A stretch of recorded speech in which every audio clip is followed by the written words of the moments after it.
గురూజీ గోల్వాల్కర్ భారతదేశం ఏకీకృత వ్యవస్థ కావాలని ఆకాంక్షించారు. సమాఖ్య రాజకీయ వ్యవస్థ వల్ల భారతదేశం విచ్ఛిన్నం కావచ్చని ఆయన నిజంగానే భయపడ్డారు. అంతర్గత విభేదాలు, చిన్న చిన్న తగాదాల మూలంగా 1-2 సందర్భాలలో తప్ప దేశం వేలాది ఏళ్లపాటు బాహ్య దురాక్రమణలను ఎదుర్కోలేకపోయింది. ఈ కాలంలో దేశ ఐక్యత ప్రమాదంలో పడింది. భాష అనేది ఒక బలమైన భావోద్వేగమైన అంశం. స్వాతంత్ర్యం తర్వాత తమిళ ప్రాంతాల్లో ప్రత్యేక ద్రవిడస్థాన్ కోసం ఉద్యమాలు జరిగాయి. భాషా రాష్ట్రాలు ప్రాంతీయ దురాభిమానాలకు దారితీస్తాయని, దానివల్ల జాతీయ ఐక్యత, సమగ్రతకు ముప్పు ఏర్పడుతుందని గోల్వాల్కర్ భావించారు. అయితే హిందీ అనేది ఒక అనుసంధాన భాషయే కాని జాతీయ భాష కాదని, బెంగాలీ, తమిళం, కన్నడ, తెలుగు, మలయాళీ మొదలైనవన్నీ జాతీయ భాషలేనని ఆయన అభిప్రాయపడ్డారు. భారతదేశం ఒక దేశం కాదని, వివిధ భాషల ఆధారంగా ఉన్న జాతీయతల సమ్మేళనం అనే హానికరమైన సిద్ధాంతాన్ని కమ్యూనిస్టులు సమర్థించారు. స్టాలిన్ మొదట ప్రతిపాదించిన ఈ సిద్ధాంతం భారత జాతీయతకు ప్రమాదం కలిగించే అవకాశం ఉంది అని ఆర్ఎస్ఎస్ మేధావి ఎస్వి శేషగిరిరావు ఒక సిద్ధాంతంతో నా ప్రయాణం అన్న పుస్తకంలో రాశారు. శేషగిరిరావు చెప్పిన విషయాలు భారతీయ జనతా పార్టీ ఆలోచన విధానాన్ని ప్రతిఫలింపచేస్తాయి.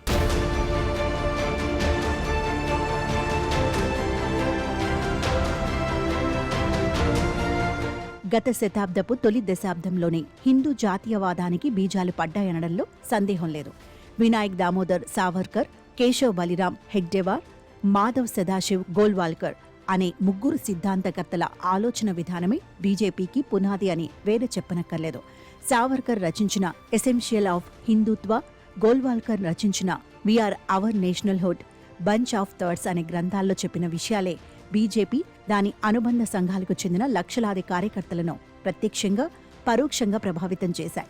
కులాల ప్రాతిపదికన విడిపోయిన హిందువులు కలిసికట్టుగా ఒకే జాతిగా ముందుకు రావాలని, తమ ప్రాచీన జన్మభూమిని బయటివారి కబంధ హస్తాల నుంచి విముక్తం చేయాలని సావర్కర్ తన రచనలో పేర్కొన్నారు. మరోవైపు ఒకే రకమైన సాంప్రదాయాలు, ఉమ్మడి భాష, దేశ పూర్వ వైభవం, చరిత్రకు సంబంధించి ఒకే రకమైన స్మృతుల గురించి గోల్వాల్కర్ తన రచనల్లో ఉల్లేఖించారు.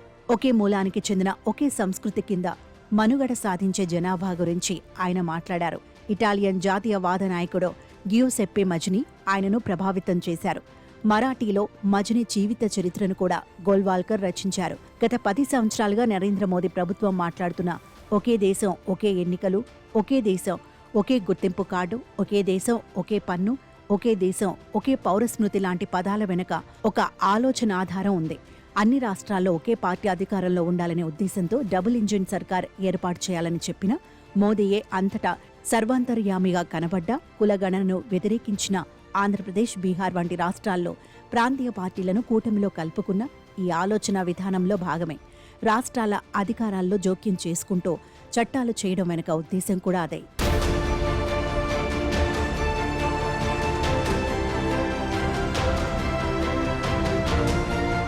అయోధ్యలో రామ మందిరాన్ని నిర్మించిన, ప్రయాగ్రాజ్లో కుంభమేళా నిర్వహించిన, కాశీ తమిళ సంగమం అంటూ కార్యక్రమాలను ఏర్పాటు చేసిన, ఒకే ఒక సంస్కృతి ప్రవాహంలో భారతీయులను ఏకం చేయాలనే ఆలోచన తప్ప మరేమీ లేదు. మంగళవారం నాడు ప్రధానమంత్రి నరేంద్ర మోదీ లోక్సభలో ప్రకటన చేస్తూ మహాకుంభ్ కేవలం మతపరమైన సమ్మేళనమే కాదని, సమైక్యత, అభివృద్ధి, ఆధ్యాత్మిక జాగృతి దిశగా భారతదేశ ప్రయాణం అన్నారు. మహాకుంభ్ను మన జాతీయ చేతన ఎంత గొప్పగా జాగృతం అయిందో స్పష్టమైందని ఆయన అన్నారు. అయితే చర్చనీయాంశమైన విషయం ఏమంటే, దాదాపు 100 సంవత్సరాల సైద్ధాంతిక భూమిక ఉన్న, 10 సంవత్సరాలకు పైగా మోదీ ప్రభుత్వం కేంద్రంలో అధికారంలో ఉన్న దేశాన్నంతటినీ ఒకే గొడుగు కిందకు తీసుకురావడంలోనూ, ప్రజలందరినీ ఒకే ఆలోచన విధానంలో భాగస్వాములను చేయడంలోనూ బీజేపీ, దాని అనుబంధ సంస్థలు విజయవంతమయ్యాయా అన్న విషయం చర్చించాల్సి ఉంది. ఈ నేపథ్యంలోనే కొన్ని దక్షిణాది రాష్ట్రాల నుంచి, ముఖ్యంగా తమిళనాడు నుంచి వస్తున్న ప్రతిఘటనలను చూడాల్సి ఉంది. హిందీ భాష నియోజకవర్గాల పునర్విభజన, నిధుల కేటాయింపులో అన్యాయం లాంటి అంశాలను ఈ రాష్ట్రాలు లేవనెత్తుతున్నాయంటే దానికి ఒక సైద్ధాంతిక ప్రాతిపదిక ఉన్నదని అర్థం చేసుకోవాల్సి ఉంటుంది. నిజానికి కాంగ్రెస్ కూడా తొలుత దేశవ్యాప్తంగా హిందీని అమలు చేసేందుకు ప్రయత్నించింది. గాంధీ హిందీ భాష వ్యాప్తి ద్వారా దేశాన్ని స్వాతంత్ర్య సమరం దిశగా నడిపేందుకు ప్రయత్నించారు. తమిళనాడులో స్వాతంత్ర్యానికి పూర్వమే హిందీ వ్యతిరేక ఆందోళనలు జరిగాయి.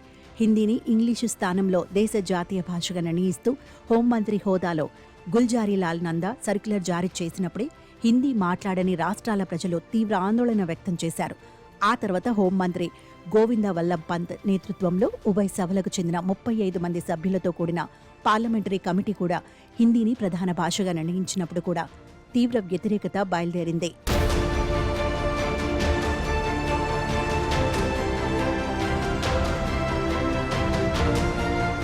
హిందీని బలవంతంగా రుద్దాలని ప్రయత్నించడం వల్ల హిందీకే నష్టమని రాజ్యాంగ అసెంబ్లీ సభ్యుడైన కెఎం మున్షి లాంటి వారు కూడా అభిప్రాయపడ్డారు. 1965లో హిందీ వ్యతిరేక ఆందోళనలో తమిళనాడులో దాదాపు 70 మందికి పైగా మరణించారు. హిందీయేతర రాష్ట్రాలు కోరుకున్నంత వరకు ఇంగ్లీష్ అధికార భాషగా కొనసాగుతుందని అప్పటి ప్రధాని లాల్ బహదూర్ శాస్త్రి హామీ ఇవ్వాల్సి వచ్చింది. భాషపై జరిపిన ఆందోళన మూలంగానే డీఎంకే తమిళనాడులో అధికారంలోకి వచ్చింది. ఈ రాజకీయ నేపథ్యం తెలుసు కనుకే డీఎంకే అధినేత ముఖ్యమంత్రి స్టాలిన్ అసెంబ్లీ ఎన్నికలు ఏడాది ఉండగానే జాతీయ విద్యా విధానం ద్వారా హిందీని దొడ్డిదారిన ప్రవేశపెట్టేందుకు ప్రయత్నిస్తున్నారంటూ ఆందోళన మొదలుపెట్టారు. అయితే కాంగ్రెస్ హిందీని బలవంతంగా అమలు చేసే విధానాన్ని వెనక్కు తీసుకున్నా, బీజేపీ తాను హిందీని బలవంతంగా రుద్దటం లేదని చెబుతున్నా హిందీ భాష క్రమంగా అంతటా వ్యాపిస్తోంది. కేంద్రంలో ఏ పార్టీ అధికారంలో ఉన్నా హిందీ ఆమోదయోగ్యత పెంచేందుకు నిరంతరం విస్తృత ప్రయత్నాలు జరుగుతూనే ఉన్నాయి. హిందీ సినిమాలు, పాటలు, మహాభారత్, రామాయణంతో పాటు హిందీ సీరియళ్లు హిందీకి ఆమోదయోగ్యత పెంచాయి.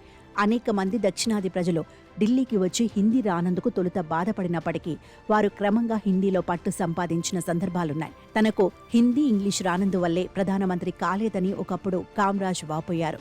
కానీ దక్షిణాది నేతైన పివి నరసింహారావు చక్కటి హిందీలో ప్రసంగించేవారు. హిందీ రాకపోయినప్పటికీ ప్రధాని దేవేగౌడ కన్నడంలో హిందీ పదాలు రాసుకుని మాట్లాడేవారు. లోక్సభ స్పీకర్ ఓం బిర్లా స్వచ్ఛమైన హిందీలో తప్ప మరో భాషలో మాట్లాడలేకపోవడం పట్ల ఇబ్బంది పడినప్పటికీ ఎంపీలకు ఆయన భాష అలవాటైపోయింది. కాంగ్రెస్ పార్టీలో ఇంగ్లీష్లో మాట్లాడే అధికార ప్రతినిధులు ఉన్నప్పటికీ బీజేపీలో అలాంటి అధికార ప్రతినిధులు పెద్దగా లేకపోయినా దక్షిణాది విలేకరులు సర్దుకుపోతున్నారు. ఈ పరిస్థితుల్లో తమిళనాడు ముఖ్యమంత్రి స్టాలిన్ హిందీని వ్యతిరేకించడం, 1968లో అన్నాదురై ప్రభుత్వం ప్రవేశపెట్టిన ద్విభాషా విధానానికి ఇప్పుడు కూడా కట్టుబడి ఉంటానని చెప్పడం, కేవలం తమిళ, ఇంగ్లీష్ భాషలు తప్ప హిందీ అక్కర్లేదని ప్రకటించడం వల్ల రాజకీయంగా ఎంత మేరకు ప్రయోజనం సాధించగలరా అన్న చర్చ జరుగుతోంది.